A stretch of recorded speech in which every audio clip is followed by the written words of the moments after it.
हूँ, न मैं भारतीय हूँ, न मैं गुरु हूँ, न तुम कहते हो संस्कृत जानते हो। मेरा संस्कृत से क्या लेना देना है? और पहली बात तो ये बताओ कि महावीर जी को क्या संस्कृत आती थी? लेकिन उनके जैसा ज्ञानी अनुभव करने वाला नहीं उपलब्ध हुआ। बुद्ध को क्या संस्कृत आती है? वो तो पाली भाषा बोलते थे। क्या कबीर को, नानक को, पलटू को, रवि रामकृष्ण को संस्कृत आती है? तब आप संस्कृत के पीछे काहे तब हो?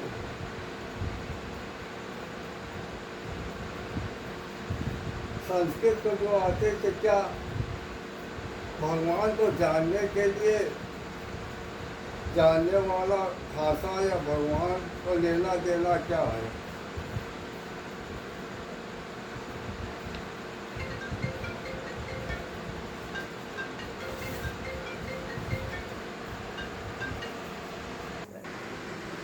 ऐसा कोई नियम तो नहीं है। हाँ, पंडित बनना हो तो संस्कृत जरूर जानिए। गीता, वेद, उपनिषद याद करना जरूरी है। मैंने तो भगवान को नहीं स्वयं को जाना है। स्वयं को जानने के लिए संस्कृत की जरूरत नहीं पड़े। और उसे जान लिया तो परमात्मा को अपने आप जान लेते। परमात्मा को जानने के लिए संवाद की जरूरत नहीं होती। वहाँ कोई चढ़ावा या भेंट या मुलाकात या भाषा की जरूरत नहीं होती। वहाँ तो मौन की भाषा में परमात्मा से मुलाकात होगी। हाँ, जो चुप,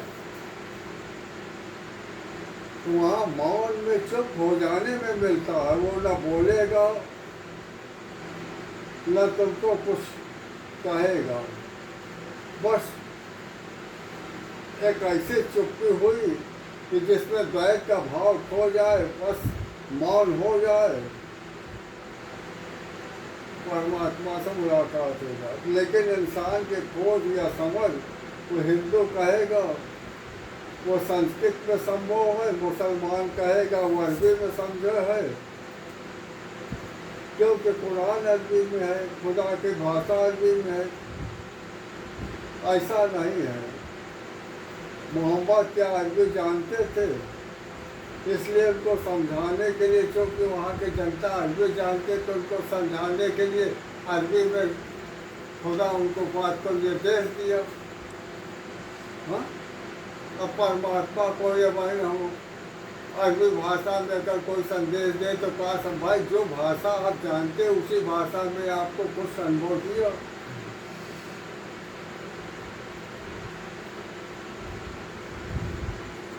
तो मोहम्मद को अरबी भाषा में इल्हाम हुआ। वो परमात्मा की भाषा थोड़ी है, वो इंसानों की भाषा है। समझाने के लिए, लोगों को बताने के लिए अरबी या संस्कृत या हिंदू या अंग्रेजी लाया गया। इसका मतलब नहीं कि जो अरबी नहीं जानेगा उसको खुदा पता नहीं चलेगा, ऐसा ये नहीं मतलब है। जो संस्कृत नहीं जानता उसको परमात्मा नहीं दिखाई देता, ऐसा इसका मतलब नहीं है। ऐसा नहीं है। परमात्मा को तो मौन में ही जाना जा सकता है। परमात्मा को ज्ञान या अनुभव तो मौन में ही हुआ। कैसे लोगों को बताते, इसलिए मौन की भाषा सुनने के लिए आपको पता ही नहीं कि मौन की भाषा क्या है। आप जिस भाषा में जानते हैं उस भाषा में मोहम्मद ने आपको अरबी को जानते अरबी में समझाया। तो ये जो ज्ञान उनको हुआ तो वो तो मौन की भाषा में मिला। तो अगर वो मौन की भाषा में लोगों को बताना चाहें तो क्या समझ पाएंगे? क्योंकि आप अरबी जानते हैं, इसलिए आपको अरबी भाषा में उन्होंने बताया। जो भाषा आप जानते हो उसी भाषा में उसने बताया।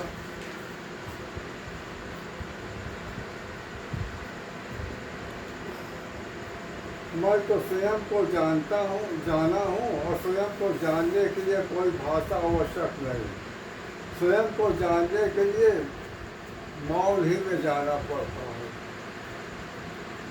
मैं परमात्मा को जाना, परमात्मा को जानने के लिए कोई संवाद की जरूरत नहीं है, किसी भाषा से कोई मतलब नहीं है।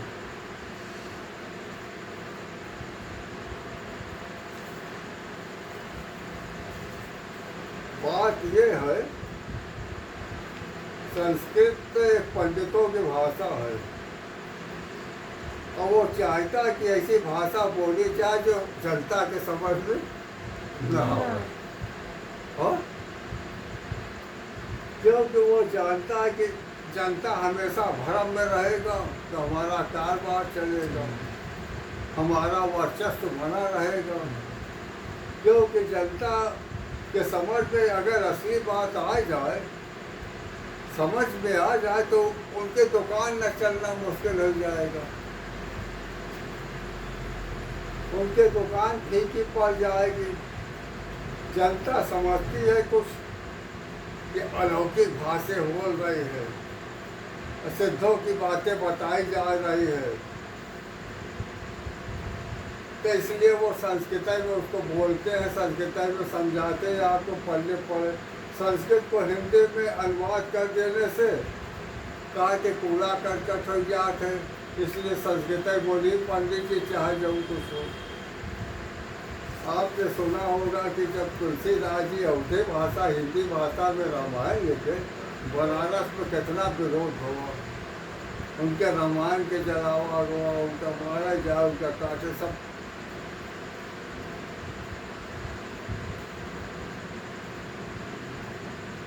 तो पंडित की बात ही ऐसा बताएगा कि तुम भ्रम में हमेशा पड़े रहो, चंदन लगाया, फूल चढ़ाया, श्लोक पढ़ा, बस सो गया, माल बाहर करके हो गया जाओ।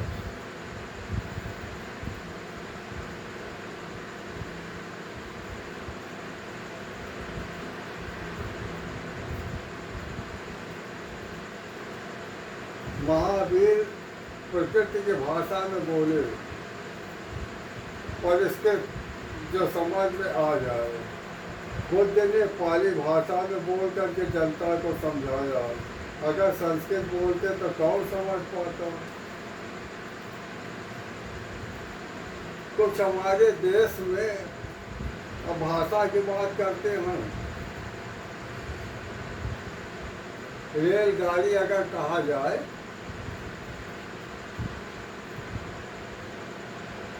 तो सारे लोग भाषा, न मराठी वाले, न तमिल वाले, न बंगाली वाले, न संस्कृत वाले, कौन सब जो जान लेंगे कि रेलगाड़ी पर। हाँ, अब ओका संस्कृत में रेलगाड़ी का अनुवाद करके बोला जाए लगा, लौह पथ गामनी, लौह पथ गामनी। अब बोलो कि लौह पथ गामनी के समझ पाए।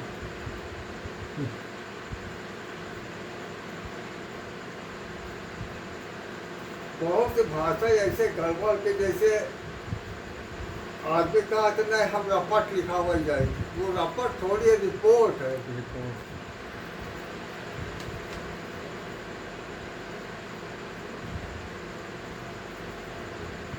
जैसे स्टेशन है, कहा जाए भैया स्टेशन जा रहे, तो भाषा की अलग बनावट है, परमात्मा से लेना देना नहीं है।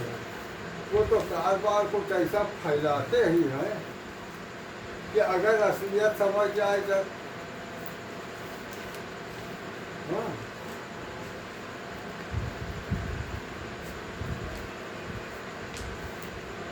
तो लोगों में यही समस्या है ना कि भाई अगर आप कुछ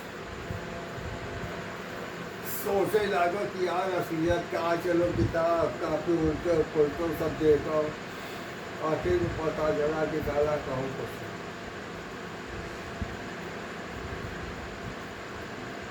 लेकिन अब वो अजेका को समझ में आ जाए वो लगे कि यार ये ढोंग है कुछ और है, तो ओके भाषा ओके बोली तो थोड़ा डिफर हो जाते। तो समाज लोग वाले कहीं यार ये देखो ना, ये कभी पढ़ती हैं, ये भगवान भगवान के नहीं मानते, काजली का माना थी, ऐसे उल्टा पुल्टा तो के दोष देंगे। हाँ?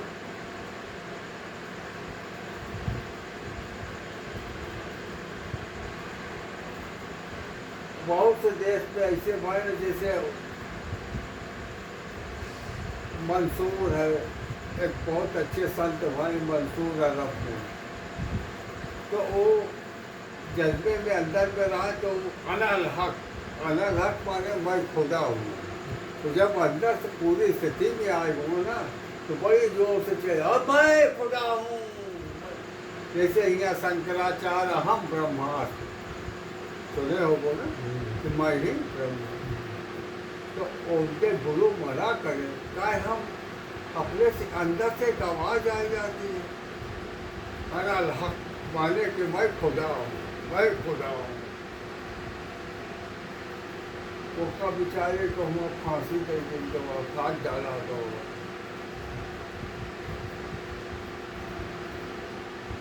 ऐसा अजब जो आदमी जानत रहे तो सही बोला था, लेकिन क्या कहूँ ईसा मसीह के काहे फांसी दिया गया सूली पर। ईसा मसीह यही कहे कि मैं खुदा का बेटा हूँ। वो जमाने में यहूदी भाषा के जानने वाले थे, तो उनके मठाधीश लोग कहें यार खुदा का न कोई बेटा है न बेटी, तुम बेटा कैसे कहा। आदमी आप भाषा में तका ना कि परमेश्वर सबका पिता है। हाँ? परम पिता परमेश्वर वही सबके पिता है, सबको बनाने वाला पैदा कहा ना। अब वही के अगर कह कि हम उसके बेटा है तो बड़ा बहुत बड़ा फायदे आदम कर दिए, उसका बेचारे को सोली पर चढ़ाई मिल गया। ऐसे भाषा बोलते रहे तो सुकरात को जहर दे दिया गया। समस्या तो ही बड़ी आफत है।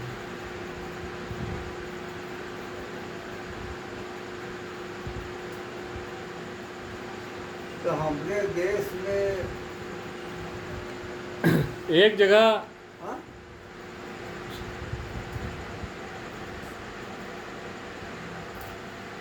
बड़े बड़े करीब पूरी दुनिया में करीब करीब 250-300 धर्म हैं और 250-300 भाषा है।